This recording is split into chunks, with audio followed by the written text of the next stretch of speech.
Well,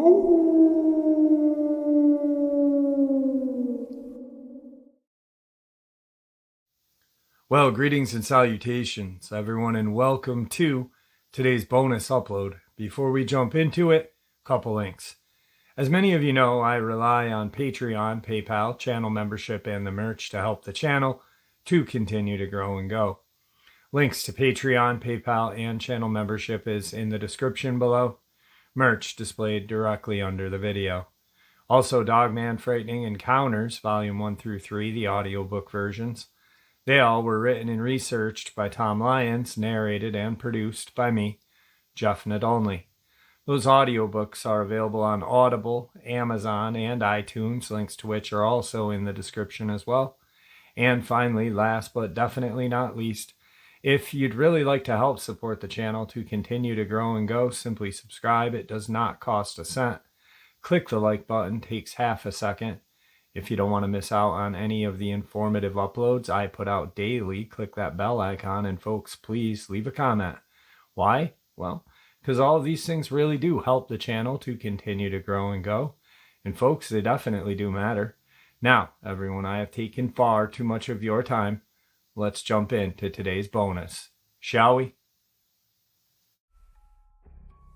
Today's first encounter.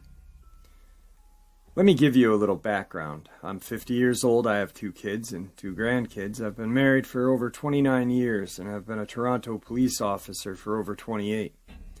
I started shooting when I was 7 years old, started hunting woodchuck and rabbit when I was 9 or 10. I did a lot of fishing, canoeing, boating, camping, and hiking when I was a kid. I started hunting deer and bear when I was about 14 or 15 and have ever since. I started hunting moose just about 14 years ago. My parents were Salvation Army officers and we were transferred all over Canada.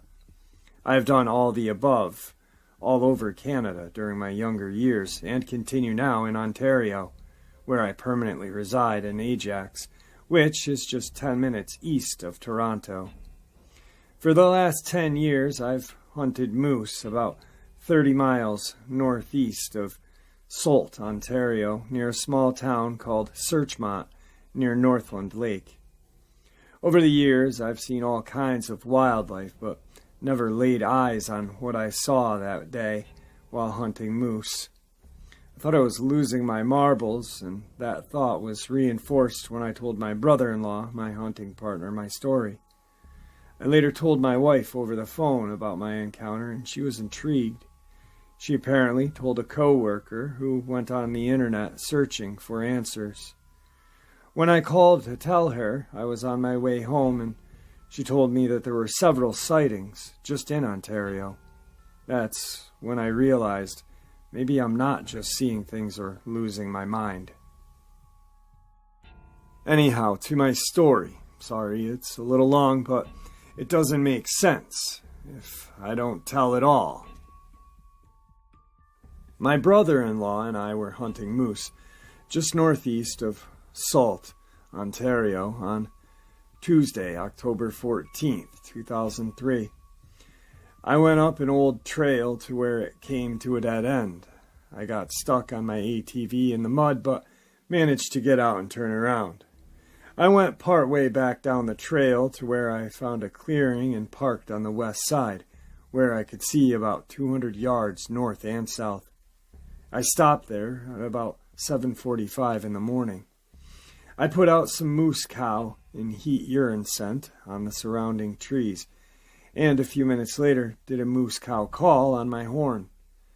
I looked at my watch, which said it was about 8:05. At about 8:15 it started to rain. I didn't want to get my gun wet, so I put it back in my gun boot on my ATV.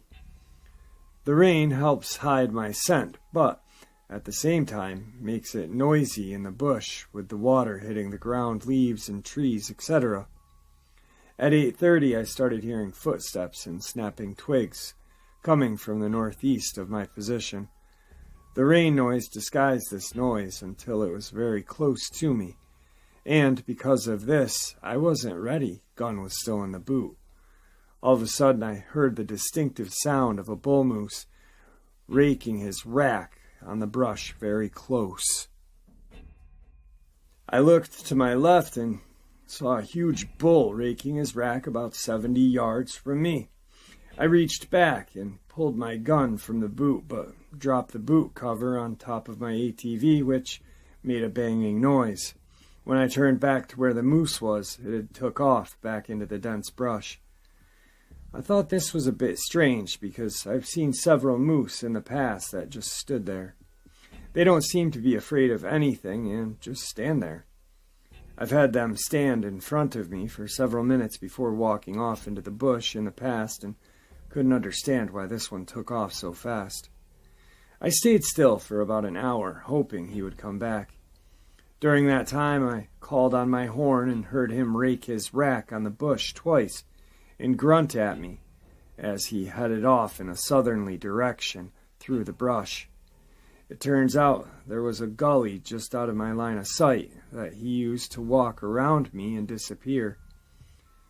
I was later able to raise my brother-in-law on the radio, who showed up and went to where I had seen the moose. He checked the brush and found fresh tracks which showed the moose had gone around me in the gully, which was just out of my line of vision. He suggested that I sit near the moose, where the moose had come out, to see if it may come back. I then crossed the clearing and sat on my ATV about 5 yards from where I saw the moose and sat facing east. Again, I sprayed some moose cow and heat urine scent on the trees around me and did a few calls on my horn. By now it's about 12:30 in the afternoon. I had decided that I would sit there for the rest of the day, hoping to see the bull come back. While just sitting there, I had my lunch, got off my ATV a few times to stretch my legs, had a few cigarettes, and even had a little nap. During this time, my back was to the gully that the bull had used to walk around me. At about 1:30 in the afternoon, I started hearing heavy thumps behind me every now and then. Every time I heard one, I would turn, looking around, but there was nothing there. I should mention that it's still raining. The sound of the rain hitting the ground or the leaves was quite loud, but these thumps were much louder. They sounded like a stone or something heavy hitting the ground. But every time I turned around, I saw nothing. At about 5:30 in the evening, I got off the ATV to stretch my legs and have a smoke. I put my gun on the front bag of the ATV to make sure I had it within reach and stood in front of the ATV, facing the gully, which was to my rear prior to this.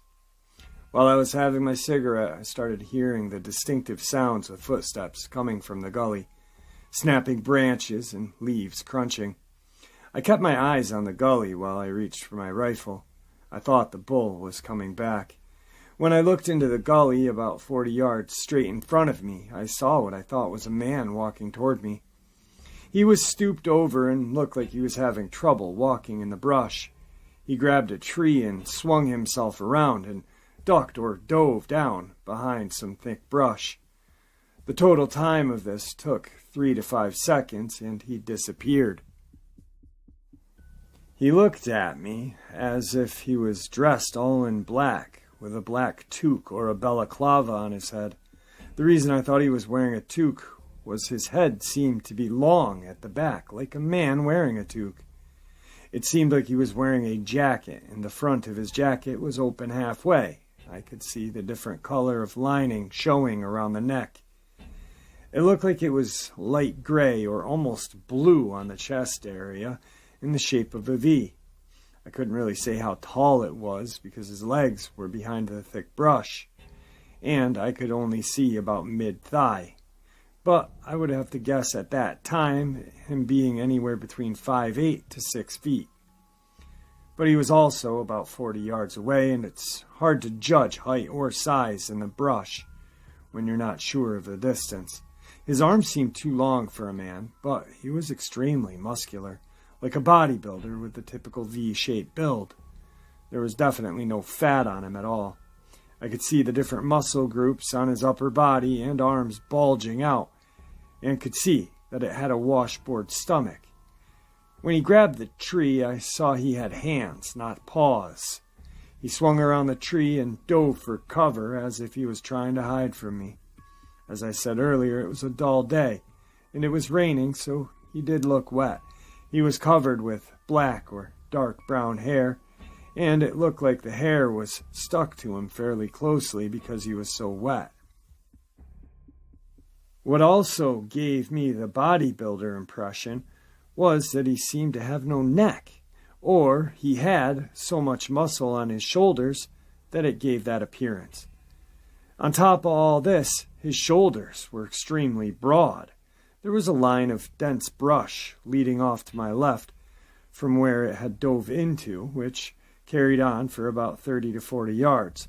About 10 to 15 seconds after it went behind the brush, I heard a hoarse, raspy cough, followed by a long, hoarse, sad-sounding howl. It sounded like a wolf howl, but much deeper than any wolf I had ever heard. The sound came from about 20 yards from where I saw it dive for cover. When I first saw it, I thought it was a man, maybe lost in the bush. But my thoughts were, why isn't he wearing any orange? And if he's lost, why doesn't he just ask for help? But the howl made me realize quickly that this was no man. The next thing going through my head was, what the hell was that? That was no moose. It was definitely not a wolf or a bear. It was like nothing I had ever seen in the 35 years of hunting. To me, it looked like some sort of creature. I can't explain it, but it walked upright on all fours. I stood there motionless for almost an hour and a half, wanting to see if it'd show itself again. During that time, I remembered a show I saw on the Discovery Channel about a month before this trip, about a man and his son that were hunting in British Columbia, where they saw a large animal throwing rocks at them. They took off and reported it to whoever, and they later figured out that it was some sort of Bigfoot warning them to get out of his area. I then thought about the loud, heavy thumping noise behind me and realized that maybe this creature was throwing something at me. After a while, it started to dawn on me that I may have just seen a Bigfoot, and I started to get just a little scared. I normally leave the brush after dark when hunting, but this night I left about a half hour prior to make sure I had lots of time. I was going to go back to the area the next day looking for that bull, but I couldn't bring myself to go anywhere near that spot. That's the first time in 35 years I had ever been afraid in the brush. Since then, I've wondered if this thing I saw is what really scared the bull away. Like I said earlier, I've seen many moose in the brush, and have never seen one run from me like that. Interestingly, though, from where the bull ran off to where I saw the creature was only about 50 yards.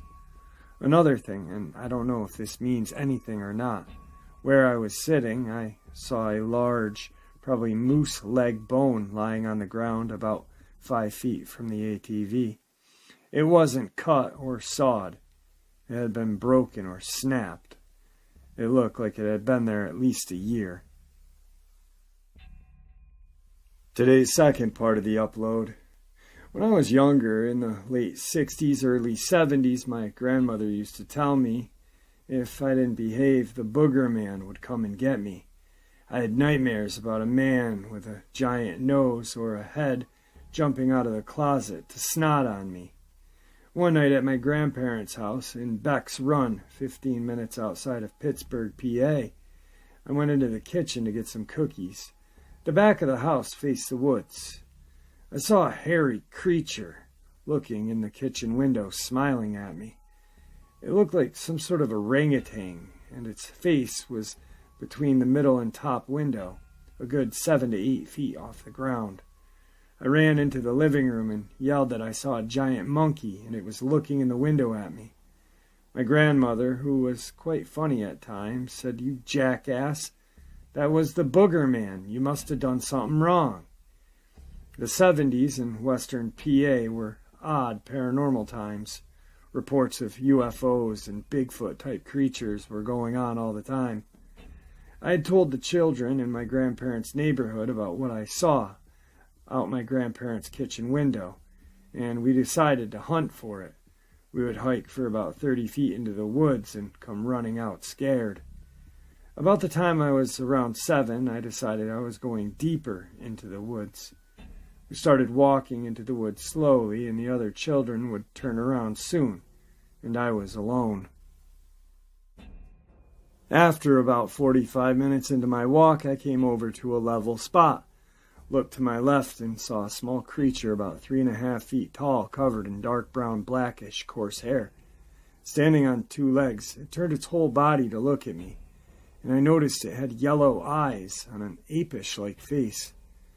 I took off down the hill like a bat out of hell, screaming the whole way. I moved to Massachusetts in 1978 when I was 13 years old, and I did a lot of hunting, camping, and fishing with my stepdad.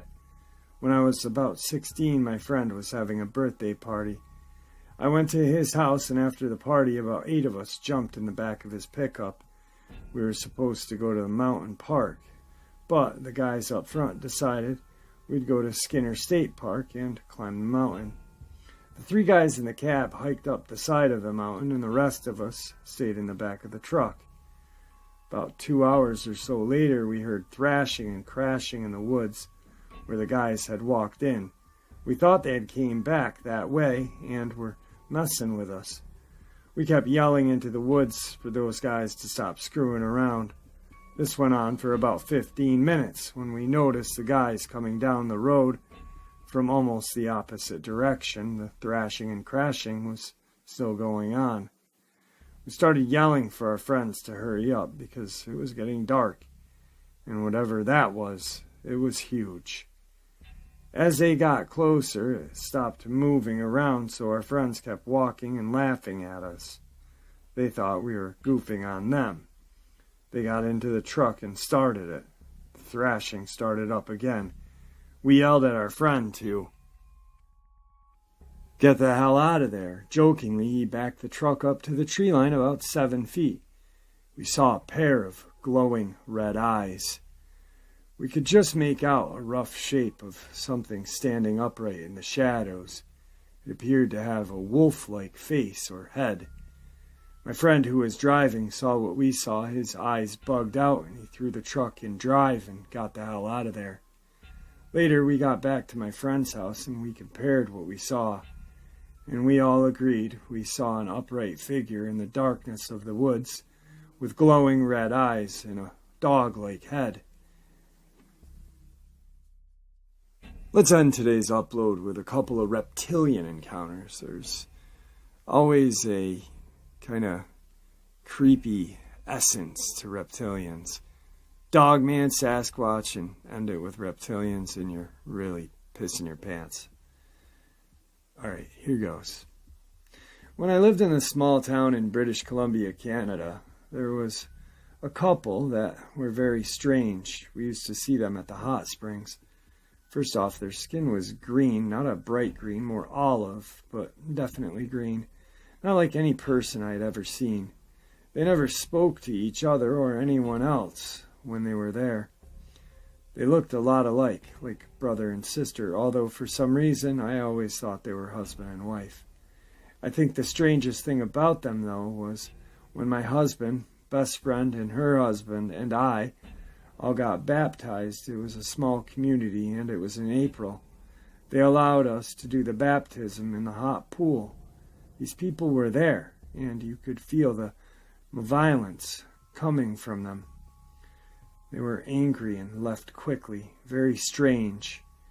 I'm not even sure I believe in reptilians, but if they are real, then these guys must have been that. Oh yeah. They had weird eyes with no whites.